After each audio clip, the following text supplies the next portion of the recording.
Hello, this is Dr. Rhoberta Shaler.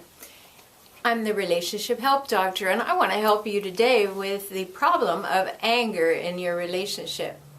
Here at the Optimize Center, I teach a lot of classes on anger management, both in person and online. It's really important for us to learn to manage our anger, especially if our anger becomes aggression.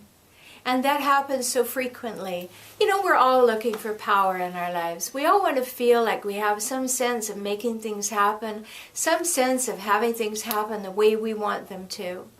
But that comes from communication, not from coercion. It comes from collaboration, not from coercion.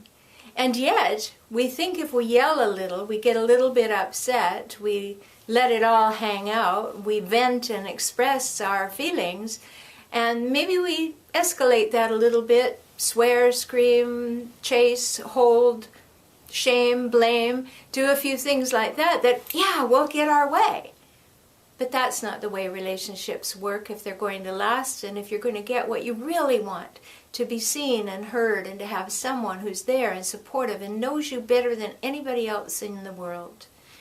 So we have to give up aggression.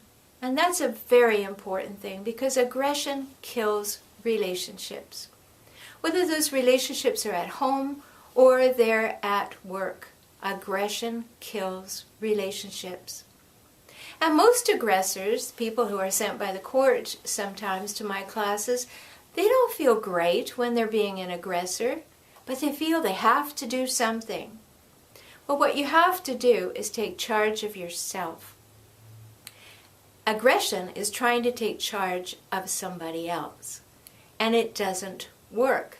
As I said, anger kills, and aggression kills relationships.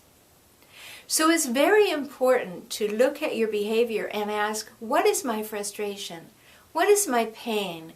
What is my fear? What is really going on when I get angry? Now, don't get me wrong, anger is healthy. It tells the difference between what's okay with me and what's not okay with me.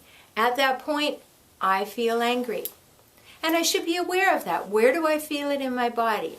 Am I feeling heat rising? Am I feeling the hair on the back of my neck stand up? Am I feeling my breath get a little faster? Am I getting a little louder? Am I speaking faster? What is it? What is the sign that I can notice right away to say, uh-oh, went from okay to not okay? That's what we want to learn to catch, because when we can catch our anger early and become aware of it, then we can take charge of it. And then it will not turn into aggression. We want to talk ourselves back down, because as our body prepares to be aggressive, prepares to defend, we become slowly less able to think. And there's another video for you to watch on the anger arousal cycle. We need to recognize that when we get angry, we are not at our best in the thinking department. We say things that we wish we hadn't said. We say things that we even knew we shouldn't say, and yet we do. So let's be aware that anger and aggression kill relationships, and do what we can to take charge of ourselves so that we will not be a relationship killer.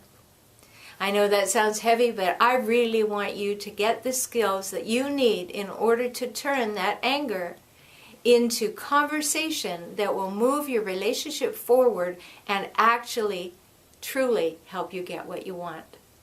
Until we talk again, make it a great day.